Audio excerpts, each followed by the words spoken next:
Assalamu alaikum wa rahmatullahi ta'ala wa barakatuh. An bɛ bɔ ni wagati in na k'an ka fanu fo YouTube sanfɛ, Facebook sanfɛ, Instagram sanfɛ, Viber sanfɛ, YouTube, TikTok sanfɛ, etc. etc. Même fo ka se WhatsApp sanfɛ. An bɛ bɛɛ de fo Telegram sanfɛ. Généralement an bɛ an kanubagaw bɛɛ lajɛlen fo, a balimancɛ, a dencɛ, a dɔgɔcɛ, aw kɔrɔkɛ, a balimancɛ, a ka kalanden, dɔw ka kalanfa, dɔw yɛrɛ fa, dɔw dɔgɔnin, dɔw den. N'o de ye Maître Badara Aliyu Badini di Sabalikan ye inshallah. Ni wagati in na an bɛ bɔ ni recette ba kelen k'o jira an ka fanu bɛɛ lajɛlen na réseaux sociaux sanfɛ inshallah. Ni ala tɔgɔ dɔ de ye n'an b'a fɔ a ma ko Zɔhiru Gundo. Zɔhiru Gundo a baara bɛ kɛ su kelen, tile kelen, su kelen kaliwa de don. Ni tilara dɔrɔn n'ala sɔnna ma, jinɛ yɛlɛma walima mɛlɛkɛ yɛlɛma, ruhaniya dɔ b'a yɛrɛ yɛlɛma ka kɛ bun adamaden sawula ye, walima jinɛ dɔ b'a yɛrɛ yɛlɛma ka kɛ adamaden sawula ye n'an b'a fɔ o ma arabukan na ko kudam, ka na i ka laɲini d'i ma. Ni ala tɔgɔ dɔ ye a ti waridenni fɛ, wa ala tɔgɔ dɔ tɛ min bɛ ta ka kɛ sanga ni wagati bɛɛ. A baara ni i b'a kɛ tuma o tuma i bɛ taa sɔrɔ degun dɔ de b'i kan, i bɛ sɔrɔ k'a fɔ k'i bɛ nin ala tɔgɔ in ta k'a baara.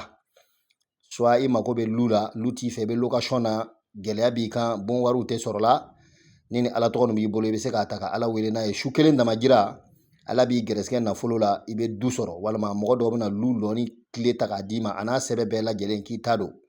Walima ni i mako bɛ mɔbili de la, n'o k'a ma voiture, i mako b'o dɔ de la, n'i y'a baara su kelen ni dugu gɛra, yanni tile bɛ bɛn, ala b'a sababuya a karaba k'a se i ma.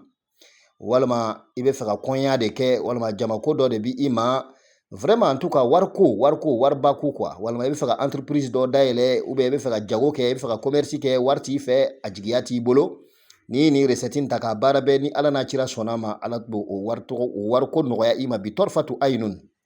Nin ye tasirifu de ye. Tasirifu kun faya kun don ɲa tuguni ɲa yɛlɛ wariko kama, walima i ka laɲini o laɲini ala ka dugukolo kan. Ni nin tɔgɔ in ta k'a baara bɛɛ bi kun faya kunun i b'o sɔrɔ. A baara tɛ kɛ semaine kelen, tile saba tɛ, kalo tɛ. A baara bɛ kɛ su kelen damajira dɔrɔn de ala b'i gɛrɛsɛgɛ o laɲini na. Alors an bɛ ɲana an bɛ tɛmɛ ni kuma tɔw ye, an b'aw ladɔnniya k'a jira aw la k'a fɔ ko an ka kalanbolo ninnu WhatsApp sanfɛ n'o de ye Ensemble pour réussir ye, a bɛ baara la hali bi wa a bɛ fonctionner très bien. Bibi na groupe ninnu a bɛ taa groupe 20 ani kɔ fo ka taa se 30 ma n'an bɛ bureau farala, bureau ninnu fara kan a bɛ groupe 30 ni kɔ bɔ différent. Alors mɔgɔ o mɔgɔ mako bɛ fɛ ka yɛlɛ groupe ninnu sanfɛ inshallah an bɛna na numéro bila. Numéro nin ye WhatsApp le, a bɛ se k'a ta k'an sɛgɛrɛ an ka WhatsApp kɔnɔna na inshallah. A bɛna kunnafoni sɔrɔ, kunnafoni min bɛ se k'a to aw bɛ se ka yɛlɛ an ka kalanbolo ninnu sanfɛ Facebook, WhatsApp sanfɛ inshallah. K'i to i ka lu kɔnɔ, k'i to i ka hɔrɔnmuso furumuso kɔrɔ i si dilan kan ka ala tɔgɔw kalan. N'a ma kɛ ni voyage ye, n'a ma kɛ ni bolibolika munumunu ye, n'a ma kɛ ni waribɔba ye inshallah, i mako bɛ lɔni o lɔni na n'ala n'a cira sɔnna ma i b'o bɛɛ sɔrɔ k'i to an ka kalanbolo ninnu kɔnɔna na. K'aw sɔmi mɔgɔ si tɛ yɛlɛ an ka kalanbolo na ka nimisa. Illa i bɛna nimisa kelen dɔrɔn de la. I bɛ nimisa mun na? I bɛ nimisa ko nin tun y'a lɔn tun bɛ yɛlɛ Ensemble pour réussir sanfɛ joona. Mun na ma kɔn ka bɔ nin kalanko nin kalama? Wallahi lɔni sugu bɛɛ lajɛlen bɛ cariya kan. An bɛ maaw kalan cɛ 30 gundo ra, an bɛ maaw kalan turabu gundo ra, an bɛ mɔgɔw kalan lolo. I b'i ka lolo ci cogo min na n'an b'a fɔ a ma arabukan na ko el burju. Bamanankan na ko ka t'i ka lolo ci k'i ka burju ci k'a filɛ.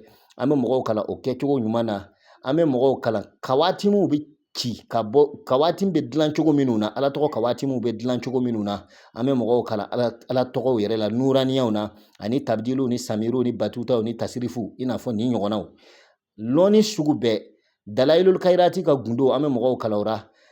Mutakimu k'i jugu kɛlɛ, o bɛ kɛlɛ ɲɛ minnu na, hali i b'a fɛ k'a minɛ ka don kaso ra, i b'a fɛ ka fatuya de wili, i bɛ fɛ ka ko kɛ i jugu ra, o bɛɛ kalan cogo, o bulondaw b'an fɛ. A y'aw teliya joona joona. A ka nin numéro nin ta, numéro nin bɛna bila, WhatsApp numéro bɛna bila, a bɛ se ka ta k'an sɛgɛrɛ an ka WhatsApp kɔnɔ. Mais numéro nin a ma dabɔ k'aw k'a ta ka to k'an wele n'a ye dɛ, appel kama tɛ, uniquement a bɛ don WhatsApp kɔnɔ, a bɛ vocal bila, ou bien a bɛ message bila, an bɛna aw répondre.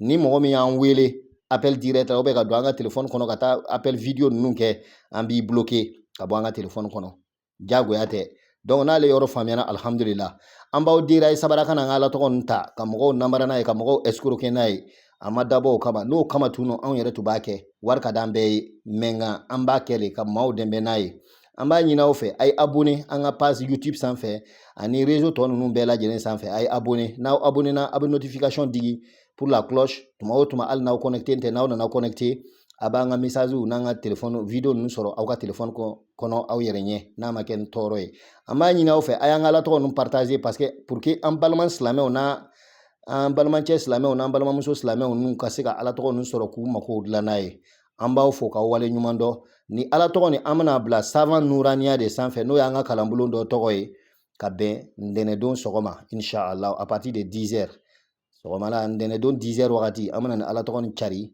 an ka kalanbulon kan maa minnu mako b'a la u k'u teliya k'u kɛ biribiri ka na se ka ni ala tɔgɔ ni sɔrɔ k'a ta k'u mako dilan n'a ye ni ntɛnɛn tɛmɛna ni lɛndilon tɛmɛna ka ban an ti sɔgɔ a kan tugun dɛ fo san wɛrɛ fo sunkalo tuma lo an bɛ révision kɛ an ka ala tɔgɔ bila n'u bɛɛ lajɛlen kan wala ka mɔgɔ kura minnu bɛ sɔgɔ ka don ensemble pour réussir ni groupe ninnu tɔ bɛ kɛ olu ka se k'a sɔrɔ fana k'u mako dilan donc sunkalo tuma lo an bɛ sɔgɔ ka révision kɛ siɲɛ kelen san kɔnɔ siɲɛ kelen révision bɛ kɛ kalo kelen de san kɔnɔ inshallah donc rendez-vous sur ensemble pour réussir et savant en privé à lundi merci minnu mako b'ara aw y'a senna teliya a ye contacter assalamu alaikum wa rahmatullahi ta'ala wa barakatuh